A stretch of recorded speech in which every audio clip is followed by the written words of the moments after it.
All right, good morning. Obviously, Coach Jay's touched on a lot of things already. Just want to start out by thanking Coach Harbaugh, for giving me this opportunity.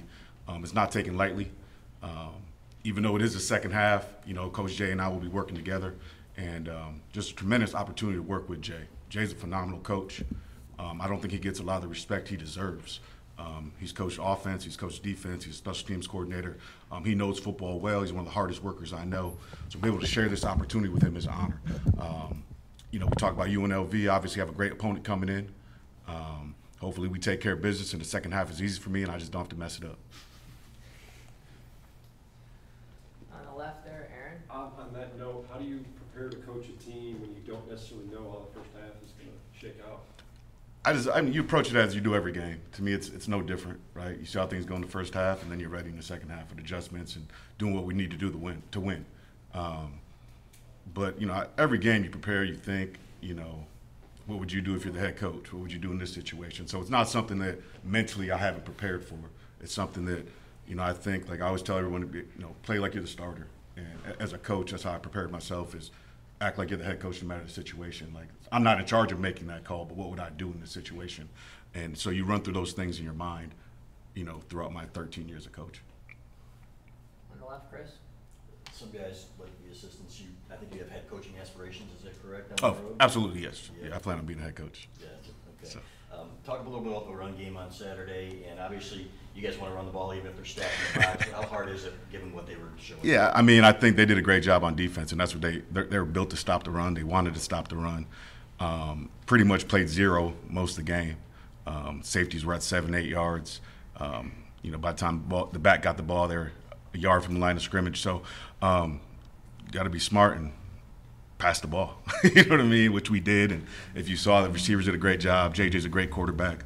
So we do what we have to do to win.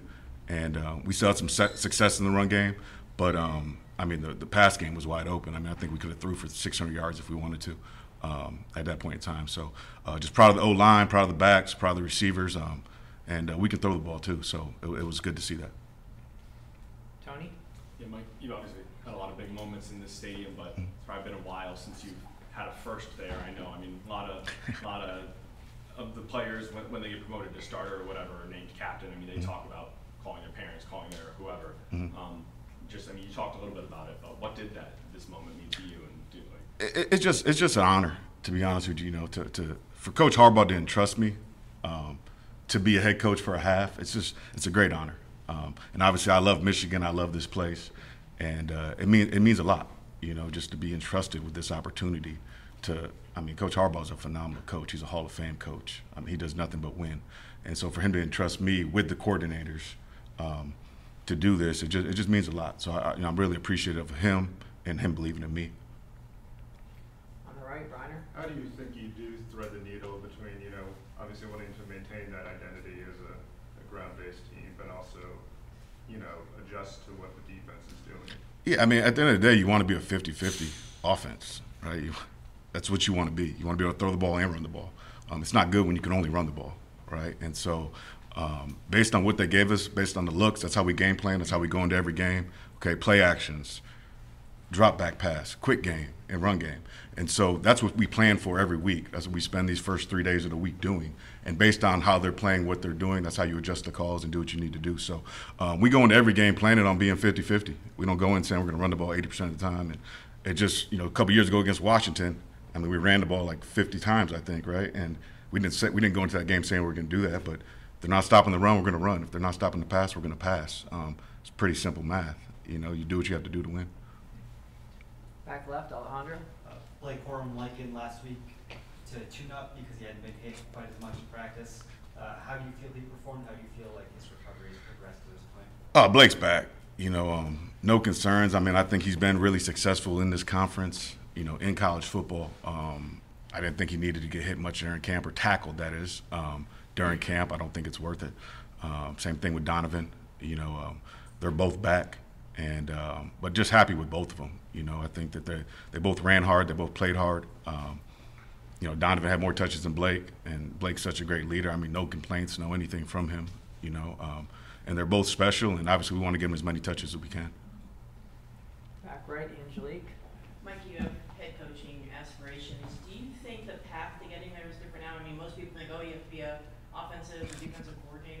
Yeah, no, that's a good question, Angelique. I think that everyone wants to go with the coordinator, right?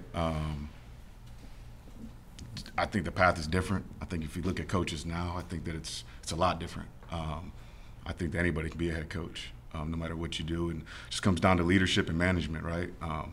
Sometimes coordinators aren't the best leaders. Not here. I mean, Sharon's phenomenal. Jesse's phenomenal. We have two great coordinators here, right? But every time a coordinator is not always a great head coach. You know, you have to deal with different things. You have to do different things. And I think that as long as you can lead people and you're organized, you can be a head coach. That's what it comes down to. Motivation, leadership, and then belief. Excuse me. People have to believe in you. And when you have those, when you have those things and you have those characteristics, anybody can be a head coach.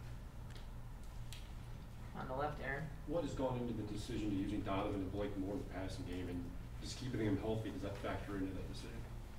No, I mean, like I said, they're going to play no matter what, right? We're going to do what we have to do to win. Donovan and Blake can catch the ball well out of the backfield. Obviously, you want to get them both on the field at the same time to create issues for the defense. They both can catch, they both can block, they both can run. So just trying to find ways creatively to get them touches, and allow them to, showcase their talent. And obviously that's what we do on offense. And Coach mentioned it earlier, but it's feed the studs, right? Who are your best players and who do you want to get the ball to? And our job as coaches is to find ways to get those guys touches and get them the ball no matter which way we can. On the left, Clayton. Donovan has talked about trying to implement some of what Blake does in his game, the little shuffle, some of the patience stuff. How have you seen Donovan grow as a ball carrier specifically? Yeah, I think he's getting better. He's gotten better every year. I think there's always a growth pattern when you come in from high school as a running back to college as a running back, and the things you have to do. And the defense is faster, the defense is bigger. So you can't do all the things you did in high school. And he's really learned to slow down his game, to make the correct reads, understanding defenses, knowing who's blocked and who's not blocked. And it makes him a better player. He knows he doesn't need to try to score every time he gets the ball, and the big plays are going to happen. So mentally, he's just grown. He's always had the physical tools, but mentally he's grown so much, and knowing, I don't have to run the ball for 50 yards every time I get it. The plan is to get 4, and the big plays will happen themselves. Back left, Zach. Kalel said last week he wants to be a back that can drop the hammer. I guess what did he show you in fall camp to be that number 3 back? Yeah, Kalel's really, really good. He just has Donovan and Blake ahead of him right now, which are, 2 draft picks. So, but he's fast, he's big, he's quick. He can catch as well. Just really, really happy to have him full time. And I look at him like he's really a freshman to sophomore based on him being a running back. He's a senior as a running back, but he's really a freshman, and he's just super athletic. The runs he had in the game were phenomenal. So really, really trust him. He's great on third down, can pass pro, and he does bring that different dynamic of, he's 230 pounds. So it's good to have him, and we're going to get as many touches as we can based on how the game's going. On the left, Ryan. On a similar note, C.J. Stokes and Ben Hall also got some carries on Saturday. How much of a priority is it for you guys to find a number 3 back through these early games, and is there some sort of plan in place to kind of determine that? Yeah, I think we have 4 number 3 backs, to be honest with you. I'm not really worried. If you asked me that question last year, a little bit more of a concern with the unknown. Who's the 4th back? Is CJ going to be ready to go? He's a true freshman. I think we're deep. I feel really good about the backfield position. Feel comfortable with Kalel going to the game, CJ going to the game, Ben going to the game. Tavi Dunlap, when he gets back, had a great fall camp. All those guys can play. Cole Cabana, he can play. It's just being smart and using them in the right situations. But I'm not really worried about who the 3rd back is because I trust them all to go in there and do what they need to do based on the game situation. And you mentioned Kalel's size. Is Benjamin Hall pretty similar as far as his style? Yeah, Ben's 240. Ben's probably bigger than Kalel, to be honest with you. So yeah, just physical downhill running backs that get the job done. So, but Kalel and Ben both have really good feet. They're both quick. Kalel's a little faster than Ben, but Ben, he's a special back as well. Back right, Angelique. I was kind of going to ask that too, Mike. So let me change gears here. On game day, Jay, you mentioned that you two have already had conversations. You'll continue to. How will you, with obviously Jim's input, develop the game plan, and what's the sequence on game day for you? You take over at halftime? Yeah, halftime in the locker room. Halftime in the locker room. So then I'll be in charge. But I think the way Coach Harbaugh sets it up and the way we do game day anyways, the way we talk about things in the headset, it's nothing that's abnormal. Jay's going to be on the headset with the offense, talk about, hey, we're going to go for it. What are we going to do? What aren't we going to do? And all those discussions you have, it's just you have to make the final call is the difference, right? But we talk about all those things all the time. And Coach Harbaugh, he makes the final call, right? So we know the situation. We know what's going on. And then Jay will make the final call. Are we kicking a field goal? Are we punting? What are we doing? Same thing last week with Coach Minner, right? Like he was on our headset, and hey, go for it. You guys got 4 downs here. You got 3 downs here. If you get to 4th and 1, then, you'll go for it. If it's 4th and 6, you can kick a field goal. So it's not like you have those discussions every week. It's just the guy that makes the final call is just different.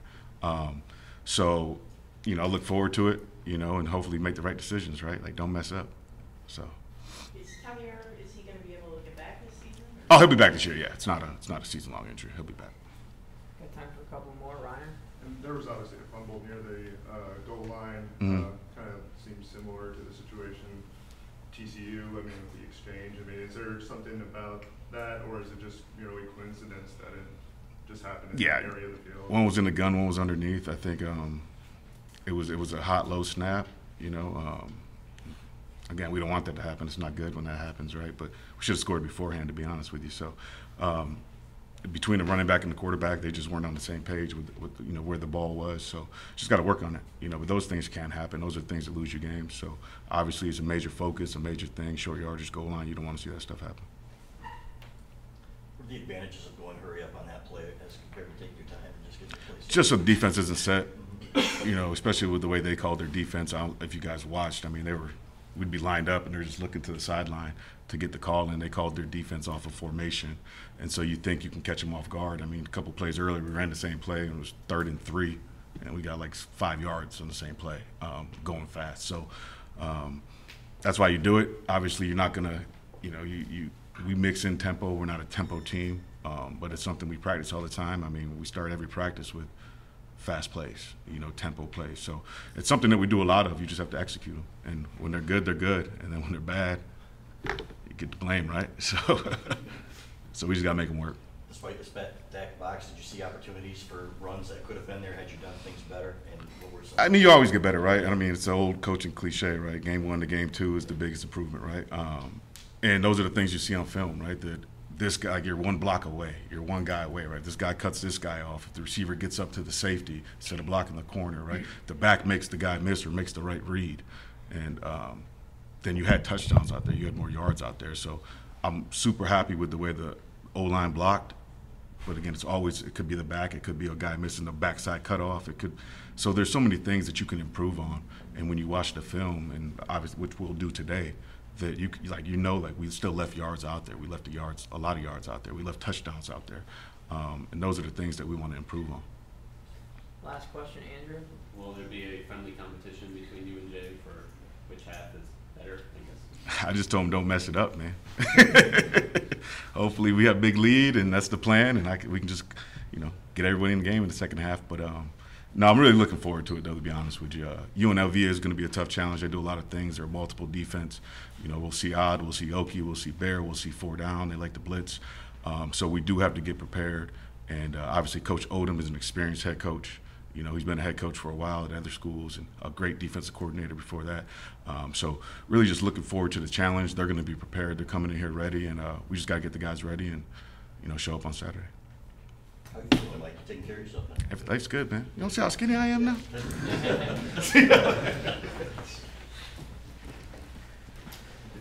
Chris, you're up.